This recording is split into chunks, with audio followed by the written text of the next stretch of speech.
बड़ी खबर के प्रस्तुत करता है सच्ची सहेली, महिलाओं के लिए सबसे भरोसेमंद औषधि एवं टॉनिक। स्वप्रायोजक पेट सफा आयुर्वेदिक चूर्ण, पेट सफा तो हर रोग दफा। उत्तराखंड में कोरोना का कहर जारी। 24 घंटे में कोरोना के 1192 नए केस आए सामने। कोरोना मरीजों की संख्या 37,000 के पार। कोरोना से अब तक 460 लोगों की मौत।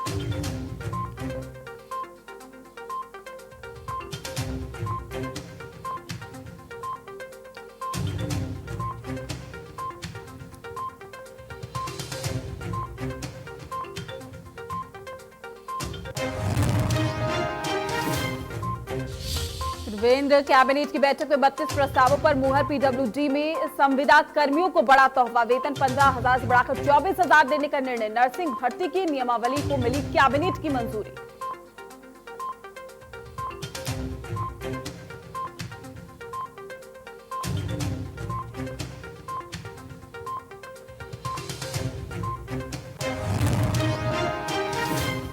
स्वागत है आपका। आप देख रहे हैं इंडिया न्यूज़ उत्तर प्रदेश उत्तराखंड। मैं हूं आपके साथ प्रीति सिंह। बुलेटिन की शुरुआत करेंगे बड़ी खबर के साथ। उत्तराखंड में कोरोना का कहर लगातार जारी। 24 घंटे में कोरोना के 1192 नए केस सामने आए हैं। तो कोरोना मरीजों की संख्या 37,000 के पार हो चुकी है। कोरोना से अब तक 460 लोगों की मौत।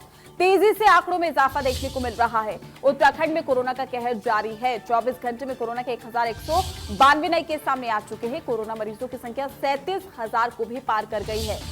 यानी कोरोना की रफ्तार तेजी से बढ़ती हुई। कोरोना से अब तक 460 लोगों की मौत हो चुकी है। उत्तराखंड में कोरोना का कहर लगातार जारी। तेजी से आंकड़ों में इजाफा देखने को मिल रहा है। वहीं तमाम जानकारी के साथ हमारे संवाददाता रतन नेगी हमारे साथ जुड़ चुके हैं। रतन, लगातार तेजी से आंकड़ों में इजाफा, फिलहाल क्या कुछ अपडेट कोरोना को लेकर? देखिए, उत्तराखंड में गुरुवार को 1192 कोरोना केस यहाँ पर निकल कर आए हैं, जिसमें कल 13 लोगों की दुखद यहाँ पर मौत हुई है। प्रदेश में कुल संक्रमितों की जो संख्या है वो 37,139 यहाँ पर हो गई है, जबकि मरने वालों की जो संख्या है वो अब तक 460 हो गई है। वहीं देहरादून में कल 430 कोरोना पॉजिटिव के केस मिले हैं। वहीं उधम सिंह नगर की बात की जाए तो 117, हरिद्वार की बात की जाए तो 149, 149, नैनीताल में 203, पौड़ी में 52, पिथौरागढ़ में 49, रुद्रप्रयाग में 15, चमोली में 67, टिहरी में 19, अल्मोड़ा में 30, बागेश्वर में 13, चंपावत में 9 और उत्तरकाशी में 39 संक्रमित मिले हैं। यानी कि ये आपने बताने का उद्देश्य ये कि उत्तराखंड के पहाड़ से लेकर मैदान तक, ये कह लीजिए मैदान से लेकर पहाड़ तक कोरोना का संक्रमण लगातार यहाँ पर बढ़ रहा है। अब प्रत्येक दिन 1000 की केस लगातार अब निकलकर सामने आ रहे हैं। ऐसे में जो टेस्टिंग है, टेस्टिंग की रफ्तार लगातार यहाँ पर बढ़ाई जा रही है। एक्टिव केसों की अगर बात की जाए तो 11,000 से ज्यादा इस वक्त एक्टिव केस यहाँ पर है। ऑक्सीजन की मांग भी यहाँ पर उत्तराखंड में त्रिवेंद्र सरकार ने केंद्र सरकार से यहाँ पर की है। साथ ही अगर दवाइयों की बात की जाए तो यहाँ पर आने वाले समय में राज्य सरकार ने केंद्र सरकार से गुहार लाई है कि जो कोरोना से बचाव के लिए जो दवाइयाँ इस वक्त चल रही है, उन दवाइयों की भी पूर्ति उत्तराखंड में की जाए। बिल्कुल, लेकिन जिस तरीके से कोरोना की रफ्तार हम देख रहे हैं, क्या लगता है बड़ी वजह क्या है? क्या वाकई तमाम छूटें जो दी गई है यही वजह है कि लोगों की लापरवाही सामने आ रही है? जाहिर सी बात है, अगर कोरोना का संक्रमण आगे बढ़ेगा तो लापरवाही हमारी है, हम लोगों की है, जनता की है, जो सड़कों पर निकलते हैं, जो नियमों का कोरोना काल के दौरान पूरे रूप से नियमों का पालन नहीं कर रहे हैं। और यदि कोई व्यक्ति कोरोना संक्रमण से बचने के लिए नियमों का पालन भी करता है तो उसके अगल बगल चलने वाला दूसरा व्यक्ति नहीं कर रहा है, जिससे वो व्यक्ति उसकी चपेट में आने से कोरोना संक्रमित हो जाता है। जाहिर सी बात है, कोरोना संक्रमण से बचने का सिर्फ हथियार दवा यही है कि हमें अपने फेस को कवर करके चलना है, हमें हाथों को सैनिटाइज करना है, भीड़ भाड़ वाले इलाकों से नहीं चलना है। संतुलन बढ़ाने की जरूरत है आम नागरिक के अंदर। सरकार की तरफ से व्यवस्था लगातार की जाती है, चाहे प्रदेश हो चाहे आदेश हो, लगातार कोरोना संक्रमण से जागरूकता के लगातार जो विज्ञापन की बात की जाए या तमाम एडवाइजरी की बात की जाए वो पूरी की जाती रही। उसके बावजूद कहीं ना कहीं हम लोगों की ही हो जाती है कि लिहाजा हमें कोरोना के साथ जीना सीखना होगा जब तक इसकी वैक्सीन नहीं आ जाती। इसके साथ ही सबसे बड़ी महत्वपूर्ण बात ये भी निकल कर आती है कि जिस तरह के हालात यहाँ पर लगातार बन रहे, क्या उत्तराखंड क्या अन्य राज्यों की बात करें तो यहाँ पर अगर कह सकते हैं कि जैसे कि हम अनलॉक 4 की बात करते हैं, अनलॉक 5 में भी जाएंगे तो जिस तरह से ये चीजें बढ़ेंगी। देखिए, व्यापार भी चलना है, सबको भी पट्टी पर लेके आना है, क्योंकि पिछले 6 माह में सब कुछ अर्थव्यवस्था बिल्कुल शून्य के बराबर उत्तराखंड में आ गई है, इस काम कह सकते हैं। और पर्यटन का पूरा कारोबार तहस हो गया है। इस वक्त जिस तरह से चारों धामों में चहल पहल देखने को मिलती थी, राजस्व भी आता था, लोगों की रोजी रोटी भी मिलती थी, आय का साधन भी था, लेकिन सब कुछ तहस हो गया। तो ऐसे में कहीं ना कहीं अब सरकार कब तक लॉक करके रखेगी, ये भी बड़ा सवाल है। लेकिन अनलॉक जरूर प्रदेश हुआ है, लेकिन कोरोना लॉक नहीं हुआ है, ये समझना जनता का काम है, ये समझना आम नागरिक का काम है। बिल्कुल रतन, शुक्रिया आपका तमाम जानकारी देने के लिए। तो लगातार तेजी से इजाफा देखने को मिल रहा है। कोरोना मरीजों की संख्या 37,000 को भी पार कर गई है। तो कोरोना से अब तक 460 लोगों की मौत भी हो चुकी है। कोरोना का कहर लगातार उत्तराखंड में भी जारी है। तो 24 घंटे में कोरोना के 1192 नए केस सामने आ चुके हैं और ये आंकड़ा स्थिति को चिंताजनक बनाता है। कोरोना मरीजों की संख्या 37,000 के पार हो चुकी है। कोरोना की रफ्तार पर फिलहाल ब्रेक लगता हुआ नजर नहीं आ पा रहा है। हालांकि तमाम कोशिशें की जा रही है प्रशासन की तरफ से भी, लेकिन कहीं ना कहीं आम जनता को भी सतर्क और जागरूक रहने की जरूरत है। वहीं देहरादून में कैबिनेट बैठक में 32 प्रस्तावों पर मुहर लग गई है। पीडब्ल्यूडी में संविदा कर्मियों को बड़ा तोहफा दिया गया है। वेतन 15,000 से बढ़ाकर 24,000 देने का निर्णय, यानी कि एमएसएमई के नियमों में संशोधन भी किया गया है। तो विधानसभा अध्यक्ष उपाध्यक्ष भी खुद इनकम टैक्स देंगे। सिंचाई विभाग में एक काम को 4 भागों में देने की अनुमति दी गई है। नर्सिंग भर्ती की नियमावली को भी कैबिनेट की मंजूरी मिली है। संस्कृति विभाग में महानिदेशक का पद सृजित किया गया। सार्वजनिक रूप से मास्क पहनने के लिए सरकार लाएगी विधेयक। तो बड़ी और अहम जानकारी से हम आपको रूबरू करा रहे हैं, जहां पर नर्सिंग भर्ती की नियमावली को मिली है कैबिनेट की मंजूरी। तो बड़ी खबर इस वक्त की, जहां देहरादून में कैबिनेट बैठक में 32 प्रस्तावों पर मुहर लग चुकी है। पीडब्ल्यूडी में संविदा कर्मियों को एक बड़ा तोहफा दिया गया है। यहां पर उनकी सैलरी यानी उनके वेतन को 15,000 से बढ़ाकर 24,000 देने का निर्णय लिया गया है। एमएसएमई के नियमों में संशोधन भी किया गया है। तो नर्सिंग भर्ती की नियमावली को मिली है कैबिनेट की मंजूरी। तो बड़ी खबर से हम आपको रूबरू करा रहे हैं। 32 प्रस्तावों पर मुहर भी लग गई है कैबिनेट बैठक में, और साथ ही पीडब्ल्यूडी में संविदा कर्मियों को एक बड़ा तोहफा मिला है। यहां पर वेतन को 15,000 से बढ़ाकर अब 24,000 देने का निर्णय ले लिया गया है। एमएसएमई के नियमों में एक बड़ा संशोधन किया गया। तो कैबिनेट बैठक में 32 प्रस्तावों पर कैबिनेट की मुहर लगी है। ग्राफिक्स के जरिए चलिए अब हम आपको बताते हैं कि किस तरीके से कैबिनेट बैठक में क्या कुछ अहम फैसले लिए गए। 32 प्रस्तावों पर कैबिनेट की मुहर लगी। पीडब्ल्यूडी में संविदा कर्मियों को बड़ा तोहफा मिला है और वेतन 15,000 से बढ़ाकर 24,000 देने का निर्णय लिया गया। तो एमएसएमई के नियमों में भी संशोधन किया गया है। वही विधानसभा अध्यक्ष उपाध्यक्ष भी खुद इनकम टैक्स देंगे। सिंचाई विभाग में एक काम को 4 भागों में देने की अनुमति। नर्सिंग भर्ती की नियमावली को मिली है कैबिनेट की मंजूरी। संस्कृति विभाग में महानिदेशक का पद सृजित किया गया। सार्वजनिक रूप से मास्क पहनने के लिए सरकार लाएगी विधेयक। खबरों में आगे बढ़ेंगे और बात करेंगे उत्तराखंड में त्रिवेंद्र मंत्रिमंडल के विस्तार की सुगबुगाहट फिर से शुरू हो गई है। दरअसल कोरोना काल में बीजेपी शासित राज्य हिमाचल और मध्य प्रदेश में कैबिनेट का विस्तार हो चुका है। ऐसे में उत्तराखंड में भी कैबिनेट विस्तार के लिए दबाव बनता रहा और ये भी शुरू हो चुका है और अब उम्मीद की जा रही है कि जल्द ही उत्तराखंड कैबिनेट में भी विस्तार किया जा सकता है। वहीं इस बारे में जब विधायक हरबंस कपूर से पूछा गया तो उन्होंने बताया कि मंत्रिमंडल का विस्तार होना चाहिए। काफी लंबे समय से मंत्रिमंडल का विस्तार नहीं हो पाया था और ये मुख्यमंत्री का निर्णय है कि वो किसको मंत्री पद देते हैं। होना चाहिए और कई कारणों से नहीं हो सका होगा तो देर आवत दुरुस्त आवत कभी भी हो विस्तार उसे होना चाहिए। इसमें कोई संदेह की बात नहीं है और माननीय मुख्यमंत्री जी का विवेक है और हम उनके साथ हैं। मुख्यमंत्री का जो भी निर्णय होगा उस समय स्वीकार्य होगा। रुक करेंगे हरिद्वार का, जहां पर सीएम त्रिवेंद्र पहुंचे हरिद्वार। आपको बता दें कि माया देवी मंदिर में विशेष पूजा अर्चना उन्होंने की और साथ ही सीएम ने पवित्र छड़ी यात्रा का भी शुभारंभ किया है। सीएम के साथ कई कैबिनेट मंत्री भी मौजूद रहे। तो सीएम त्रिवेंद्र सिंह रावत पहुंचे हरिद्वार और जहां पर उन्होंने माया देवी मंदिर में विशेष पूजा अर्चना भी की।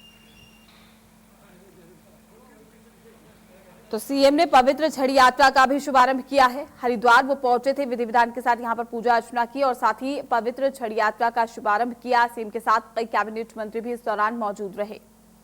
तो माया देवी मंदिर में पहुंचे सीएम और सीएम ने यहां पर पूजा अर्चना की और साथ ही उनके साथ कई कैबिनेट मंत्री जो है वो भी शामिल हुए और छड़ी यात्रा का जो शुभारंभ है वो किया गया।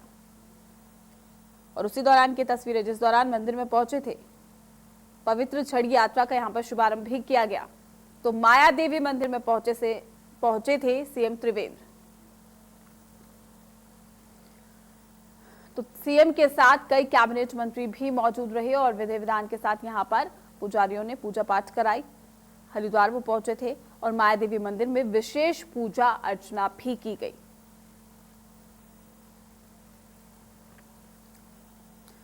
वहीं इसी बीच एक बड़ी खबर सामने आ रही है उत्तर प्रदेश से। इस वक्त की बड़ी और अहम जानकारी से हम आपको रूबरू करा दें, जहां पर ये बड़ी खबर पूर्व मंत्री गायत्री प्रजापति पर लखनऊ में मुकदमा दर्ज किया गया है।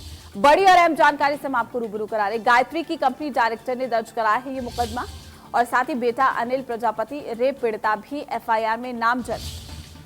तो अपहरण, जान से मारने की धमकी, धोखाधड़ी की यह एफआईआर दर्ज कराई गई है और साथ ही मैनेजर की संपत्ति भी पीड़िता के नाम लिखवा दी थी। तो बड़ी खबर से हम आपको रूबरू करा रहे हैं। वहीं तमाम जानकारी के साथ हमारे संवाददाता रवि हमारे साथ जुड़ चुके हैं। रवि, क्या कुछ जानकारी? देखिए, जेल में बंद गायत्री की मुश्किलें लगातार बढ़ती नजर आ रही हैं। लखनऊ के गोमती नगर विस्तार में एक एफआईआर दर्ज कराई गई है, जो कि गायत्री प्रजापति समेत 3 लोगों पर एफआईआर दर्ज कराई गई। गायत्री प्रजापति क्या नाम हुआ, गायत्री का जो बेटा है प्रजापति और जो एक पीड़िता है उसके खिलाफ एफआईआर दर्ज कराई गई है। अगर बात करें तो जो गायत्री प्रजापति कंपनियों की डायरेक्टर बीडी चौधरी ने एफआईआर दर्ज कराई है और साथ और अगर बात करें तो उन्होंने भी जिक्र किया है कि बेटे को की धमकी है, जान से मारने की धमकी दी गई, धोखाधड़ी की गई है और जो एफआईआर है वो दर्ज की है। इस मामले की जो जांच है वो लखनऊ गोमती नगर विस्तार पुलिस अब इस मामले की जांच भी कर रही है। रवि, पीड़िता की जो संपत्ति, पीड़िता जो है उसको मैनेजर की जो संपत्ति है वो भी पीड़िता के नाम कर दी गई थी।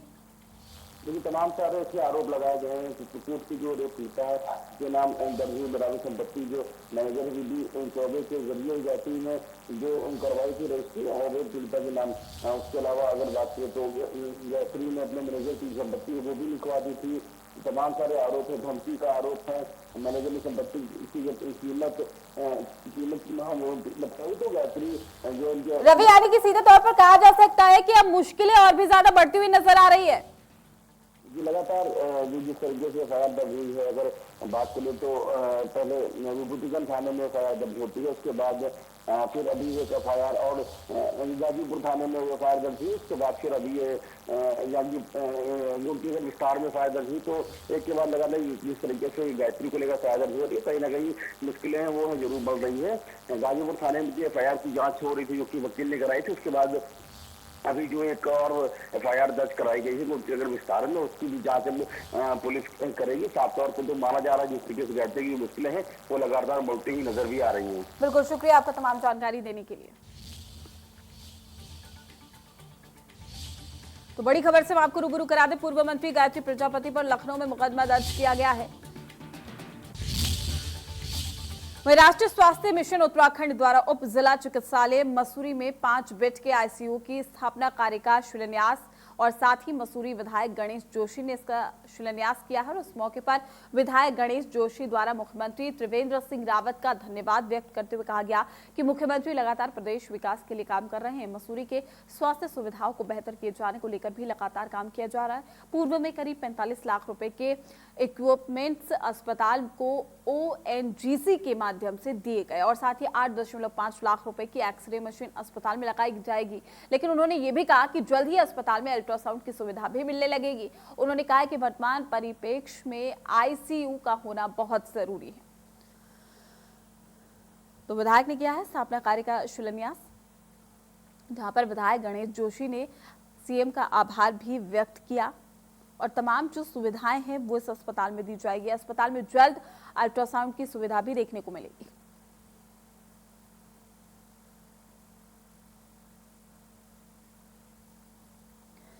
वहीं पीएम मोदी के जन्मदिन पर अगर हम बात करें तो बीजेपी पूरे प्रदेश में सेवा कार्यक्रम जो है वो मना रही है। 17 तारीख को पीएम नरेंद्र मोदी का जन्मदिन था और इसी के तहत राजधानी देहरादून के इंदिरा नगर क्षेत्र में सुलभ इंटरनेशनल सोशल सोसाइटी के कार्यक्रम में भी देहरादून के महापौर सुनील उनियाल गामा, विधायक हरबंस कपूर कार्यक्रम में मौजूद भी रहे थे और इस मौके पर लोगों को मास्क, सैनिटाइजर और सैनिटरी पैड भी वितरित किए गए। साथ ही पर्यावरण को सुरक्षित रखने के लिए वृक्षारोपण भी किया गया। तो देहरादून के महापौर सुनील ओडिया गाना बताते हैं कि पीएम नरेंद्र मोदी के जन्मदिन के मौके पर ही प्रदेश में इस दिन को सेवा सप्ताह के रूप में मनाया गया। यानी कि साथ ही उन्होंने कहा कि सभी लोगों से अनुरोध है कि वो भी लोगों की मदद करने के लिए आगे बढ़े। तो पीएम नरेंद्र मोदी के जन्मदिन को सेवा सप्ताह के रूप में मनाया गया है।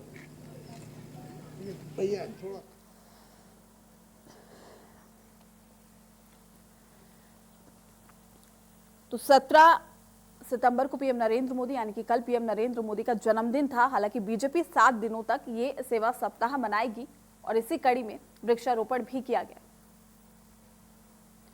मसूरी में धूमधाम से मनाया जा रहा है पीएम नरेंद्र मोदी का जन्मदिन। हालांकि कल पीएम नरेंद्र मोदी का जन्मदिन था। लोगों ने मिठाइयां खाकर पीएम को बधाइयां भी दी और विधायक गणेश जोशी ने मिठाइयां भी बांटी। कार्यकर्ताओं ने भी पीएम मोदी की लंबी उम्र की कामना की और 20 सितंबर तक सेवा सप्ताह कार्यक्रम चलेगा।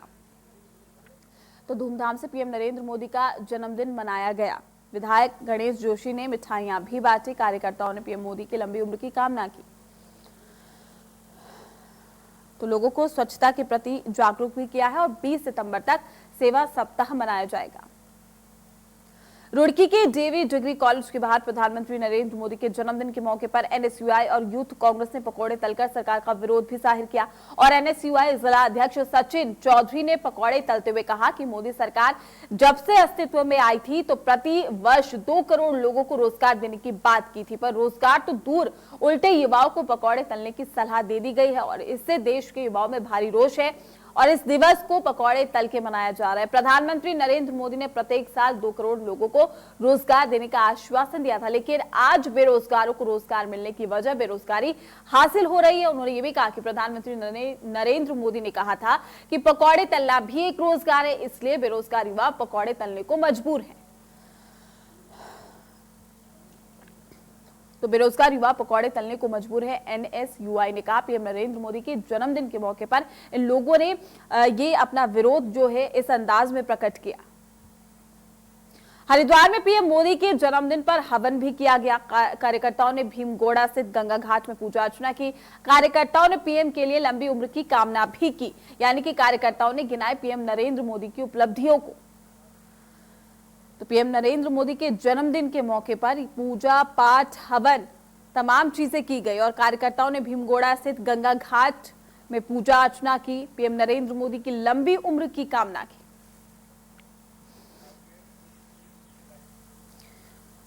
तो पीएम नरेंद्र मोदी के जन्मदिन पर यह हवन भी किया गया। कार्यकर्ताओं ने पीएम नरेंद्र मोदी की उपलब्धियों को गिनाया और उनकी दीर्घायु, उनके स्वास्थ्य को लेकर कामना की। उनके लिए पूजा पाठ हवन तमाम चीजें की गई। तो देश भर में प्रधानमंत्री नरेंद्र मोदी का जन्मदिन मनाया गया, लेकिन हरिद्वार में इस मौके पर अगर हम बात करें तो सुलभ इंटरनेशनल सोशल सर्विस संगठन द्वारा स्वच्छता सप्ताह की शुरुआत भी की गई थी और साथ ही संस्था ने रोड़ी बेलवाना गंगा घाट पर मास्क और कपड़े के थैले यात्रियों को बांटे। यानी कि पहले संस्था के कार्यालय के बाहर पौधारोपण किया गया, उसके बाद लोगों को स्वच्छता के प्रति जागरूक करते रहे। मास्क और कपड़े के थैले वितरित किए गए। तो कल पीएम नरेंद्र मोदी के जन्मदिन के उपलक्ष्य में ये तमाम चीजें की गई। हालांकि अगर हम बात करें तो पौधारोपण जन जागरूकता अभियान की तरह ही पीएम नरेंद्र मोदी के जन्मदिन को मनाया गया और 20 सितंबर तक सेवा सप्ताह के तौर पर भी पीएम नरेंद्र मोदी का जन्मदिन मनाया जा रहा है। तो कार्यकर्ताओं ने पौधारोपण भी किया, कई जगहों पर हवन किया गया। वहीं ऋषिकेश के परमार्थ निकेतन आश्रम में प्रधानमंत्री नरेंद्र मोदी का 70वां जन्मदिन बड़ी धूमधाम के साथ मनाया गया। स्वामी चिदानंद मुनि महाराज ने संतों के साथ प्रधानमंत्री नरेंद्र मोदी की दीर्घायु की कामना करते हुए हवन किया, रुद्राक्ष का पौधा लगाया और वहीं विधानसभा अध्यक्ष प्रेमचंद अग्रवाल ने मां गंगा की आरती करके गरीबों में फल बांटे और साथ ही प्रधानमंत्री नरेंद्र मोदी को जन्मदिन की बधाई दी। तो स्वामी चिदानंद मुनि महाराज ने भी हवन किया।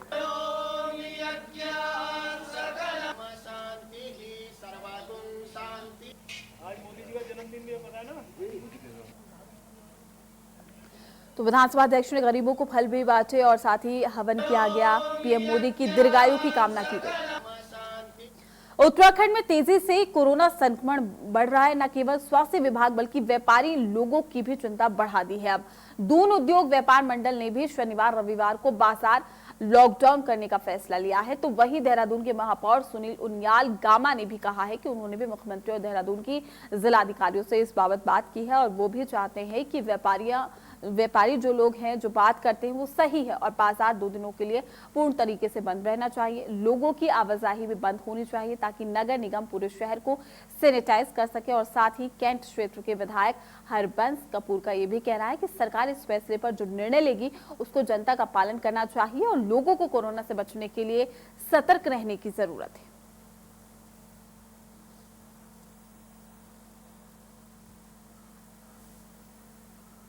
तो बाजार फिलहाल बंद कर दिए जाएंगे, लॉकडाउन किया जाएगा। कोरोना काल ने व्यापारियों की चिंता को भी बढ़ा दिया है। तो सरकार के फैसले का जनता को पालन करना चाहिए, विधायक ने कहा है।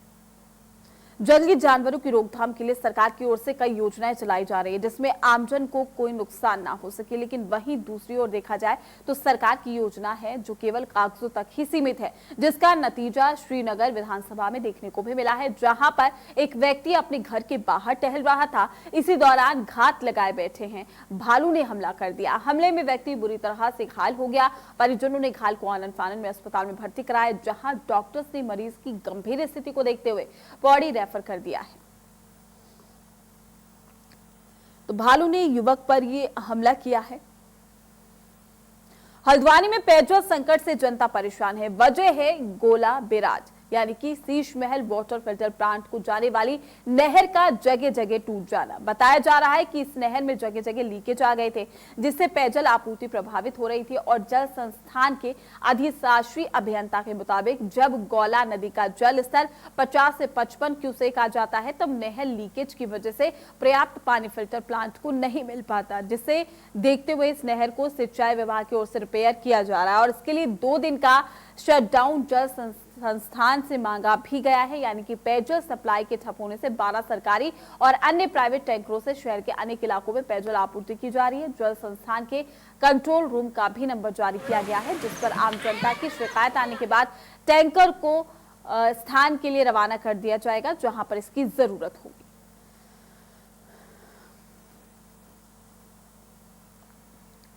वहीं इस पूरे मामले में स्थानीय निवासी और अधिशासी अभियंता का क्या कुछ कहना है, आपको सुनवाते।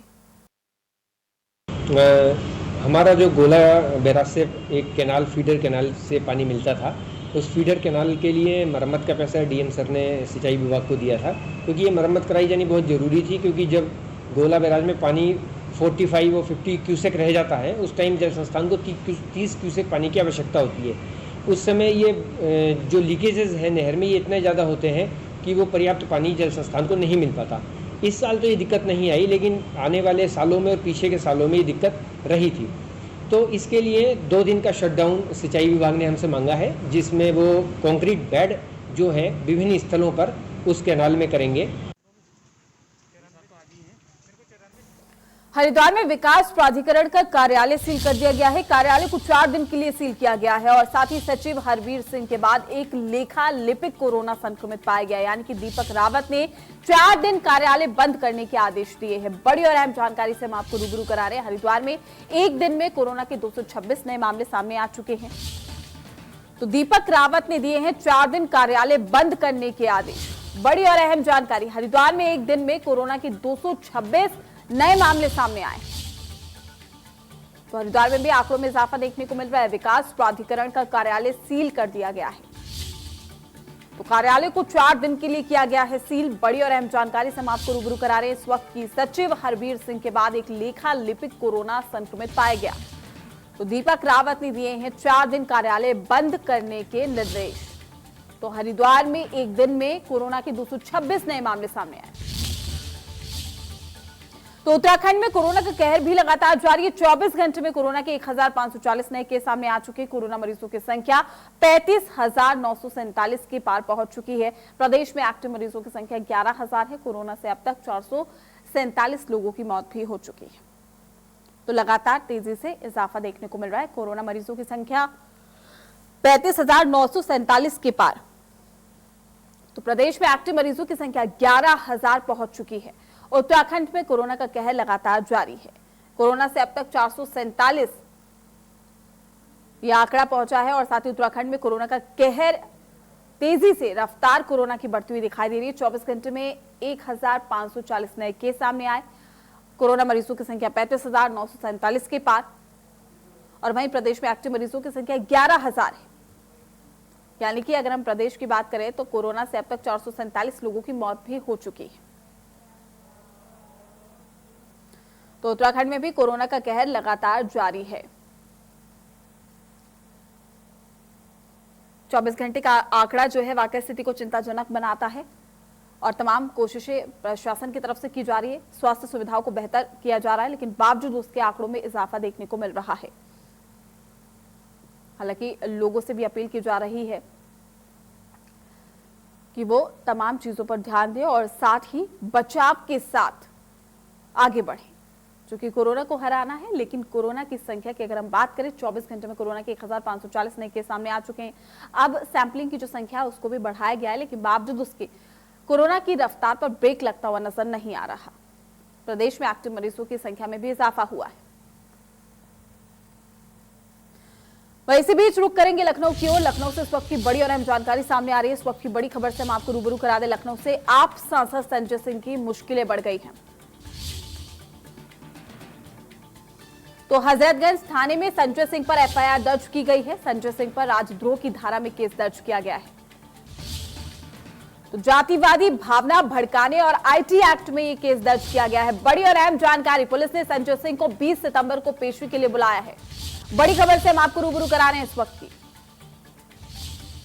तो लखनऊ से बड़ी खबर है, आप सांसद संजय सिंह की मुश्किलें बढ़ी हैं। जहां हजरतगंज थाने में संजय सिंह पर एफआईआर दर्ज की गई। तमाम जानकारी के साथ हमारे संवाददाता रवि हमारे साथ जुड़ चुके हैं। रवि, क्या कुछ जानकारी?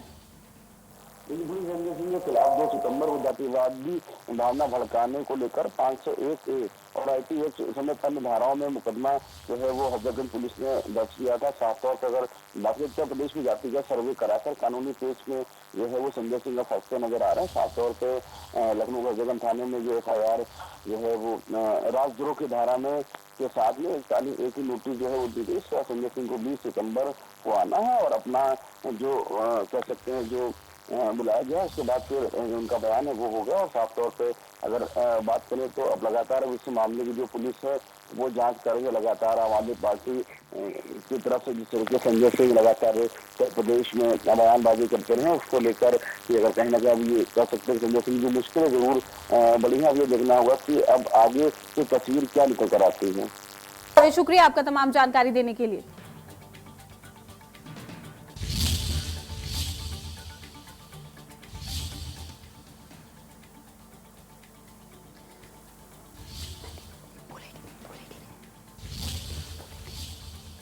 चलिए फिलहाल रुक करते बड़ी खबर की ओर। लखनऊ से बड़ी खबर सामने आ रही है।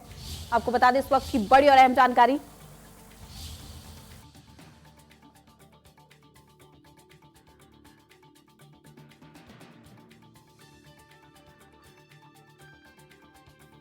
स्थानीय लोगों ने बुझाई है आग। आग लगने के कारणों का फिलहाल पता नहीं चल पाया है। बड़ी और अहम जानकारी से आपको रूबरू करा रहे हैं। हजरतगंज थाना इलाके का ये पूरा मामला है। तो इस वक्त की बड़ी और अहम जानकारी लखनऊ से, और साथ ही तस्वीरें आप देख सकते हैं। खड़ी बाइक में ये आग लगी है और अचानक से आग लगने से अफरा तफरी मच गई और तस्वीरों में देखा जा सकता है। नहीं कोई इसके अंदर। फिलहाल के लिए इस बुलेटिन में इतना ही। आप बने रहिए इंडिया न्यूज के साथ।